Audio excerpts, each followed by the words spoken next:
కడుపున పుట్టిన పిల్లలే వృద్ధాప్యంలో కన్నవారిని వదిలించుకుంటున్నారు. జీవితాంతం పిల్లల కోసం కష్టపడిన తల్లిదండ్రులు ముసలితనంలో వారి కొడుకులు బిడ్డలకు భారమవుతున్నారు.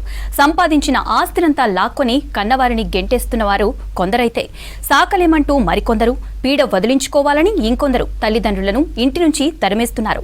ఇలాంటి అభాగ్యులు వృద్ధాప్యంలో ఎక్కడికి వెళ్లాలో తెలియక కొందరు పోలీస్ స్టేషన్లో, మరికొందరు కలెక్టరేట్ ప్రజావాణిలో ఫిర్యాదు చేస్తున్నారు.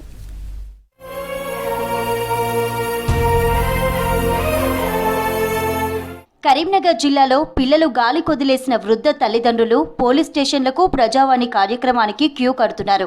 కొద్ది రోజుల క్రితం కరీంనగర్ ప్రజావాణిలో వృద్ధ దంపతులు అధికారులకు ఓ ఆర్జీ ఇచ్చారు.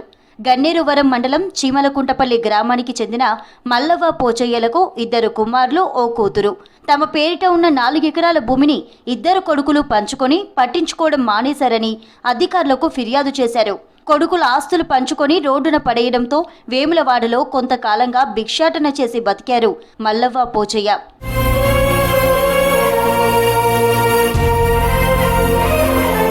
చేతనైనన్ని రోజులు వ్యవసాయం చేసి కొడుకులను పెంచి పెద్ద చేస్తే ఇప్పుడు కనీసం తిండి పెట్టకుండా వేధిస్తున్నారని, కోడళ్లతో కలిసి ఇంట్లో నుంచి వెళ్లగొట్టారని కన్నీరు పెట్టుకున్నారు వృద్ధులు. ఈ అన్యాయంపై పోలీసులకు ఫిర్యాదు చేశామని, వారు కొడుకులను పిలిపించి చెబితే కొద్ది రోజుల్లోనే మళ్లీ పరిస్థితి మొదటికి వచ్చిందన్నారు.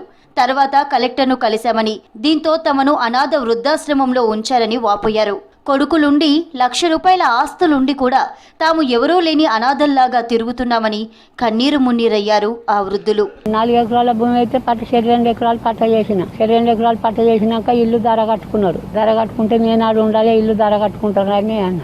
ఆ ఇల్లు కూడా తార వేసేది ఇంట్లోకి రానిస్తలే చిన్న కొడలు. పెద్ద మనుషులు బుద్ధిమంతులు చెప్తే ఎంతకి ఇల్లే వాళ్ళని ఇంట్లో ఉండనిది, వాళ్ళకి ఏదైనా చేసి వాళ్ళ సపరేట్గా వాళ్ళకు ఎకరం భూమి పట్ట చేస్తాం, వాళ్ళ ఇంట్లో వాళ్ళు ఉండని అని చెప్పినప్పుడు అక్కడ వినకపోతే గన్నేరువరం పోలీస్ స్టేషన్ పోమన్నారు. పోతే ఆ సార్లు వచ్చి తాళం వేసిపోయిండ్రు ఇంట్లో కళ్ళు పోకుండా.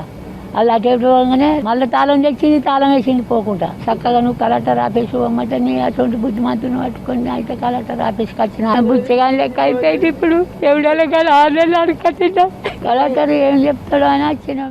గద్దల వెంకమ్మ అనే వృద్ధురాలిది ఇంకో కథ. 90 ఏళ్ల వయసులో నడవలేని స్థితిలో నేలపై పాక్కుంటూ కూతుర్ని తీసుకొని ప్రజావానికి వచ్చింది వెంకమ్మ. రామడుగు మండలం చిప్పకుర్తి గ్రామానికి చెందిన ఈ వృద్ధురాలు తన కొడుకు ఆస్తినంతా దొంగ సంతకాలతో కాజేసి ఇప్పుడు తిండి పెట్టట్లేదని, ఇంట్లో ఉండనీయడం లేదని వాపోయింది.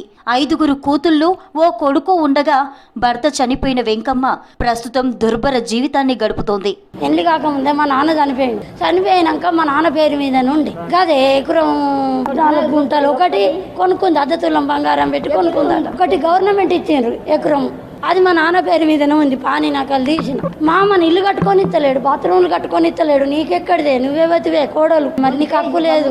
ఆ కొడుకు కోడలు మనవాళ్ళు నేను ఇంట్లో ఉండనియము, ఇల్లు కూల కొడతాము. నువ్వు ఎక్కడన్నా పోయే నీ బిడ్డల దగ్గర ఉండు పో. కరీంనగర్, జగిత్యాల జిల్లాలో ఇలాంటి ఘటనలు తరచూ బయటికొస్తున్నాయి. కన్నవారనే కనికరం లేకుండా ఇతర ప్రాంతాల్లో ఒంటరిగా వదిలేసి కసాయితనాన్ని చూపిస్తున్నారు కొడుకులు. సరిపడా తిండి లేక, చేతిలో చిల్లి గవ్వలేక అనారోగ్య సమస్యలతో వృద్ధులు తల్లడిల్లుతున్నారు. చట్టాలు ఉన్నా అవగాహన లేక, ఎక్కడికెళ్లాలో ఎవరిని కలవాలో తెలియక, న్యాయం దొరక్క ఉస్సూరుమంటున్నారు. ఒక కొడుకు ఆర్టిస్ట్ కండక్టర్, మమ్మల్ని సారు ఆర్డర్ ఇచ్చిండు, గది ఇవ్వాలి, నెలకు ₹3,000 బ్యాంకులు వేయాలి అని అన్నాడు. దానికి బ్యాంకులు వేయమని చెప్పిన, అవి ఇత్తలేడు. ఇప్పుడు ఇంటికి గది కోసం పోతే పిల్లము చెప్పు పట్టి కొడతానంటుంది, సీట్లు పట్టి కొడతానంటుంది. బిడ్డింటి కాడ ఉండలేకపోతున్నాం. ఆమె కూడా భర్త లేడు, బోలు దొంగకొని బతుకుతుంది. మావిన దయదలిసి మాకు న్యాయం చేయండి. ఆస్తి కోసం కన్నవారిపై దాడులకు దిగుతున్నారు కొందరు పిల్లలు. ఈ మధ్య జగిత్యాలకు చెందిన ఓ వృద్ధురాలిపై పింఛన్ కోసం ఆమె చిన్న కొడుకు దాడి చేశాడు. కాలికి గాయమై నడవలేని స్థితిలో ఉండడంతో ఆమెను శ్మశానంలో వదిలెళ్లాడు. ఈ ఘటన వెలుగులోకి రావడంతో సఖీ కేంద్ర నిర్వాహకులు ఆశ్రయాన్ని కల్పించారు. 10 రోజుల పాటు చలిలో తీవ్ర దుర్వాసన మధ్య ఆ ముసలావిడ కాలం వెళ్లదీసింది. కోరుట్ల మండలం ఐలాపూర్ గ్రామానికి చెందిన లలితమ్మకు 2 కొడుకులు. 15 ఏళ్లుగా ఎవరూ పట్టించుకోకపోవడంతో పింఛన్ డబ్బులతో కాలం వెళ్లదీస్తోంది. కొద్ది రోజుల కింద ఇంట్లో నిద్రిస్తున్న టైంలో ఆమెపై ఫ్యాన్ పడడంతో నడుంకు దెబ్బ తగిలి లేవలేని స్థితిలో కొట్టుమిట్టాడుతోంది. చుట్టుపక్కల వారు తిండి పెడుతుండటంతో కాలం వెళ్లదీసింది. తర్వాత పిల్లలు పట్టించుకోకపోవడంతో ఆమెను వృద్ధాశ్రమంలో చేర్పించారు. ఇద్దరు మగోళ్ళే. నన్ను 15 ఏళ్ళ నన్ను గిట్లా చూసలేదు. వాళ్ళన్న పిడికడంత గిన్నెల పెట్టుకొచ్చి ఇలా తింటావా అని అంటే తింటా అంటే తెచ్చిస్తుండ్రు, లేకుంటే లేదు. ఇప్పుడు 3 వద్దుల ఎవరు లేదు. ఆ సేపులు ఉన్నాయి, తాకొక్క పచ్చ తినుకుంటా కొన్ని నీళ్ళు తాగుతున్నా. 2000 పింఛన్ వస్తుంది అయ్యామా. ఆ పింఛన్లోనే ఇవన్నీ సర్దుబాటు. నా పొట్ట, నా బట్ట, రోగాలు, బీపీ రోగం ఉన్నది. జగిత్యాల జిల్లా వెల్గటూరు మండలం పాసిగామ గ్రామానికి చెందిన అత్తె మల్లయ్య, రాజవ్వ వృద్ధ దంపతులు కూడా తమ పిల్లలు పట్టించుకోవడం లేదంటూ ట్రిబ్యునల్ కోర్టును ఆశ్రయించగా తీవ్రంగా స్పందించింది న్యాయస్థానం. వారి కొడుకు వెంకటయ్య తల్లిదండ్రుల నుంచి గిఫ్ట్ డీడీ ద్వారా పొందిన ఎకరం భూమిని తిరిగి అతడి తండ్రి పేరిట పట్టా చేయించింది. తల్లిదండ్రుల పోషణ ఖర్చుల కింద ప్రతి నెల 6,000 ఇవ్వాలని, వైద్య ఖర్చులు భరించాలని ట్రిబ్యునల్ అధికారి తీర్పునిచ్చారు. రాయికల్ మండలం తాట్లవాయికి చెందిన దడిగొప్పుల రాములు, నర్సవ్వను కొడుకు తిరుపతి పట్టించుకోకపోవడంతో ప్రతి నెల 6,000 చొప్పున జీవితాంతం చెల్లించాలని, పోషణ బాధ్యతలు చూసుకోవాలని ఆర్డీఓ తీర్పునిచ్చారు. రాయికల్ మండలం అల్లీపూర్కు చెందిన ఓరుగంటి మల్లవ్వకు 3 కుమారులు. వీరిలో ఓ కొడుకు చనిపోవడంతో కోడలికి నోటీస్ ఇచ్చారు. మల్లవ్వకు ప్రతి నెల 10,000 చొప్పున వేర్వేరుగా చెల్లించాలని, వైద్య ఖర్చులు జీవితాంతం ఇవ్వాలని ఆర్డీఓ తీర్పునిచ్చారు.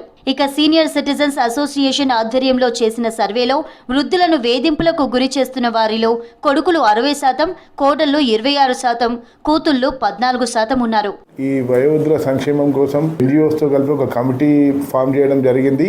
ఆ కమిటీ వారు మరియు మేము మాకు వచ్చిన అప్లికేషన్లు తీసుకొని వాటిని పరిశీలించి ఇరు వర్గాలకు నోటీసులు జారీ చేసి వారి వాదనలు విని దాని ప్రకారము వయోవృద్ధుల కోసం ఏమైతే పరిష్కారం చేయవలనో దాన్ని మేము చేస్తున్నాము.